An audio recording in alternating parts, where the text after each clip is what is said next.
Est-ce que tu es conscient que ce qui va faire ta réussite, c'est pas seulement toi et tes efforts, mais c'est aussi autre chose?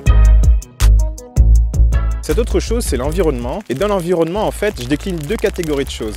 Il y a le lieu dans lequel tu vis ou tu travailles et les gens que tu fréquentes.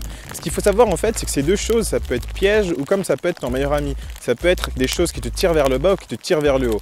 Par exemple, si tu as un bureau, le bureau où tu travailles, il est bien rangé, il est propre, et bien ça c'est quelque chose qui va te tirer vers le haut. En revanche, si tu as un bureau qui est bordélique, qui ne donne pas envie de travailler, qui ne te motive pas et qui te déconcentre, ben là tu vas pas avoir envie de travailler, tu vas être tiré vers le bas. Et ce qui se passe, c'est que c'est pareil avec les gens en fait. Dans ton entourage, tu dois sûrement avoir des amis avec qui tu t'entends très bien. Quand tu leur parles d'un projet, ben, ils vont être là à t'encourager, à vouloir en savoir plus et à te dire bah, vas-y fonce, franchement c'est une super idée, c'est génial. Et tu as d'autres personnes qui vont être un peu plus sceptiques et qui vont te dire bon ben moi je pense que ça va pas marcher, tu devrais plutôt opter pour un travail normal, postuler dans une boîte pour devenir salarié, etc., etc. Mais ça c'est pas trop grave. Moi je voudrais surtout te parler des gens qui sont négatifs et que ce soit des amis à toi ou des connaissances à toi ou même des collègues de bureau, il y a toujours des gens, tu sais sais pas pourquoi, mais tu peux pas te les blairer et c'est des gens en fait, quand tu es avec eux, quand tu les fréquentes ou quand tu es proche d'eux, et bien toi-même à l'intérieur de toi, tu te sens pas forcément très bien. Récemment, moi je me suis rendu compte de ça et ce que j'ai décidé de faire en fait par rapport à mes amis et aux personnes que je fréquentais, c'était de tout couper, de couper tous les ponts. Je suis allé sur Facebook, j'ai supprimé tous mes amis. Sur Instagram, c'était pareil, Snapchat, c'était pareil, je parlais à plus personne. J'ai même fait ça avec des membres de ma famille pour te dire. Et je pense pas que ce soit une solution qu'il faut que toi tu adoptes parce que c'est quelque chose d'un peu trop radical si tu veux. Et à chaque fois que tu vas te diriger dans quelque chose de trop radical, en général, c'est que c'est pas forcément la bonne direction qu'il faut prendre. Il faut toujours trouver un équilibre si tu veux. Et donc je te conseille vraiment pas de commencer en faisant ça, en essayant de te couper de tout, de partir à l'autre bout du monde, de plus parler à tes amis, parce que c'est pas forcément quelque chose qui va t'aider finalement, mais c'est plutôt quelque chose qui va te desservir. En tout cas, ça a été le cas pour moi. Maintenant, j'ai eu de la chance parce que parmi toutes ces personnes que j'ai sorties de ma vie carrément du jour au lendemain, sans même leur envoyer un message ou quoi que ce soit, je suis allé revoir les personnes auprès desquelles je pensais avoir fait une erreur. Je leur ai expliqué la situation et ils m'ont dit mais de toute façon mec, écoute, nous on est potes, enfin on était potes, donc t'as pas à te faire de soucis avec ça, ça arrive de faire des conneries, mais juste réfléchis plus la prochaine fois quoi, mais c'est pas grave, on te pardonne. Et en fait, c'est exactement ça le genre de fréquentation que tu veux, c'est des gens, pas qui vont te pardonner toutes tes conneries non plus, tu vois, mais c'est des gens qui sont compréhensifs avec toi et qui sont là pour toi en fait. C'est juste ce genre de personnes dont tu as besoin de t'entourer, tu vois. Tu veux vraiment une équipe comme une seconde famille. Ça veut dire qu'on ne choisit pas forcément sa famille, mais on choisit ses amis. Et il faut vraiment choisir ses amis. Alors pourquoi je parle de choisir ses amis? Parce qu'au fil des années, on prend des habitudes. Ça veut dire qu'il y a des gens qu'on connaît depuis très longtemps et du fait qu'on les connaisse depuis très longtemps, on pense même plus à se dire mais attends, est-ce que cette personne elle est bénéfique pour moi? Est-ce que je me sens bien quand je suis avec elle? Et finalement on s'habitue. Et quand on se rend compte que ces personnes, c'est pas forcément des gens qui nous font nous sentir bien, on finit par se trouver des excuses. On se dit non mais c'est pas grave, il a des problèmes, il va changer, et on commence à se créer des espoirs dans la tête qui font que nous on n'a pas besoin de se bouger les fesses un petit peu, on n'a pas besoin de prendre des choix. Et ça c'est un gros piège parce qu'en fait ce qu'il faut comprendre avec les gens surtout, c'est que les gens ne changeront pas en fait. Ils changeront pas parce qu'ils le veulent pas en fait. Et s'ils voudraient changer, ils l'auraient déjà fait et ça fait bien longtemps qu'ils l'auraient fait. S'ils le font pas, ça veut dire que leur vie elle leur convient, tu vois. Ils trouvent pas qu'il y a des choses qui soient si choquantes que ça. Donc vraiment, ne t'attends jamais à ce qu'une personne change et n'essaye jamais de faire changer quelqu'un parce que s'il a envie de changer, il changera tout seul. Les gens n'ont pas besoin de toi pour changer. Et quand on comprend ça en fait, on se dit mais c'est vrai que traîner avec quelqu'un depuis longtemps, c'est pas forcément un prétexte pour continuer de fréquenter cette personne. C'est pas parce que ça fait depuis la grande section que je connais cette personne qu'il faut forcément que je l'invite à mon mariage, etc. Pas du tout. Maintenant, je suis pas non plus en train de te dire de faire la même bêtise que moi. Vraiment, ne prends pas les choses à la légère et ne fais pas un tri aussi radical que je l'ai fait parce que je pense pas forcément que ce soit une bonne idée.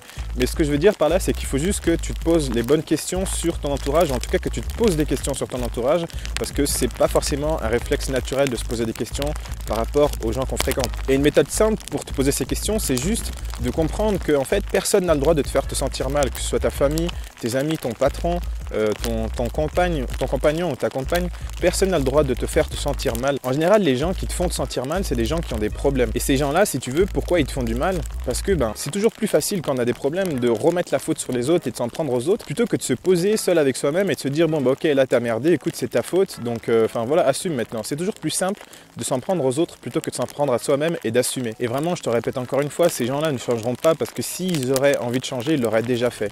Donc n'essaye pas de penser, de te trouver des excuses pour te dire c'est bon, cette personne, c'est pas grave, même s'il dit ça dans sa vidéo, au final, moi c'est vrai que je connais cette personne depuis longtemps et puis on a déjà fait ça ensemble, donc ça veut dire que là c'est juste une mauvaise passe qu'il a, mais Les problèmes en fait des gens, c'est pas ta responsabilité, c'est leur responsabilité. Tu peux rien et tu es pour rien. Et surtout si la personne elle te fait du mal à toi, et ben c'est que finalement tu vois c'est peut-être le moment de comprendre que cette personne elle est dépassée, tu vois. Donc il faut la laisser aussi prendre le temps de comprendre les choses et ensuite de faire ce qu'il y a à faire pour améliorer sa vie aussi. Il ne faut vraiment surtout pas prendre le syndrome du super-héros et vouloir essayer de sauver tout le monde, que ce soit tes amis, ta famille ou quoi que ce soit. Donc vraiment la solution pour ce genre de problème, c'est vraiment de prendre tes distances, mais surtout de t'autoriser à prendre du temps pour toi en fait. Et même si tu n'y arrives pas tout de suite, en fait c'est ok, tu vois, parce que c'est des choses qui prennent du temps. Ça fait, tu regardes ton âge, ça fait toutes ces années de vie que tu as, et maintenant ce qu'il faut comprendre, c'est que ça ne va pas se résoudre du jour au lendemain en fait. Si tu as 18 ans, tu ne peux pas résoudre 18 ans de problèmes en une seule journée. Je ne dis pas que ça prend 18 ans non plus, mais c'est juste qu'il ne faut pas vouloir aller trop vite en fait. Moi par exemple, ça m'a vraiment pris facilement entre 2 et 4 ans peut-être, à force de... En fait ce qui se passait c'est que moi je prenais mes distances et puis j'essayais de m'éloigner d'eux, mais j'y arrivais. Puis je repassais des moments avec eux, il y avait des moments où je sais pas, je le sentais pas, je me sentais pas bien, mais tu vois je me disais mais vas-y c'est bon, c'est comme ça a toujours été comme ça, arrête de te prendre la tête. Et du coup j'ai toujours fait ça, c'est-à-dire que j'ai pris des distances pour prendre soin de moi et après je suis revenu à la normale un petit peu. Donc je faisais que ça, marche avant, marche arrière, marche avant, marche arrière, et vraiment prends conscience de ce phénomène, parce que si tu commences à avoir ce même phénomène, c'est qu'il faut vraiment prendre une décision. Donc vraiment tout ça pour te dire, il faut vraiment pas juste partir à l'autre bout du monde et couper les liens avec tous ses amis, mais c'est juste qu'il faut rester conscient en fait. C'est pas parce que tu traînes depuis longtemps avec des gens qu'il faut plus se poser des questions. Si tu as des situations ou des événements qui font que tu te sens pas bien, il faut peut-être se poser des questions, il faut mettre en place des choses, il faut peut-être discuter avec la personne, voir ce qu'elle en pense, et puis tu vois, il faut être conscient des choses en fait. Il faut pas juste agir par habitude. Et vraiment une des raisons qui m'a vraiment empêché moi de me bouger comme ça, c'est que j'avais peur de la solitude. Donc il ne faut pas non plus avoir peur de la solitude. La solitude c'est quelque chose qu'il faut accepter. Quand tu te lèves le matin, si tu n'es pas en couple, tu as des moments où tu es seul, tu vois, c'est la solitude. Quand tu rentres du travail, tu as des moments où tu es seul. Quand tu dors, tu es seul. Et voilà, donc la solitude, si tu veux, c'est pas quelque chose de mal en soi. C'est juste, il faut l'accepter. Et c'est pas parce que tu es seul, je sais pas, peut-être une semaine ou 2 semaines que tu vas être seul toute ta vie. La peur, en fait, il faut comprendre que c'est quelque chose qui n'est pas relatif. C'est construit sur rien du tout. Si tu regardes, à chaque fois que tu as peur, tu prends un papier et tu notes spécifiquement tout ce que ton cerveau il te dit. Tu verras, il n'y a aucune de toutes ces choses qui va arriver. Pourquoi? Parce que la peur, en fait, c'est juste le cerveau qui imagine tous les scénarios possibles. Et du coup, si toi, tu ne maîtrises pas ta peur, mais que tu te laisses maîtriser par elle, tu feras jamais rien dans ta vie parce que justement, tu seras colonisé par la peur et tu ne voudras pas que tous ces scénarios qui sont placés dans ton cerveau, ils t'arrivent. Donc, il faut vraiment être conscient de ça sur la peur. Mais je ferai une vidéo sur les émotions, ça sera plus simple. Donc voilà, j'espère vraiment que cette vidéo, elle t'a plu, que ça pourra te permettre d'apporter des solutions dans ta vie, que tu souhaites changer de vie ou juste améliorer ta vie.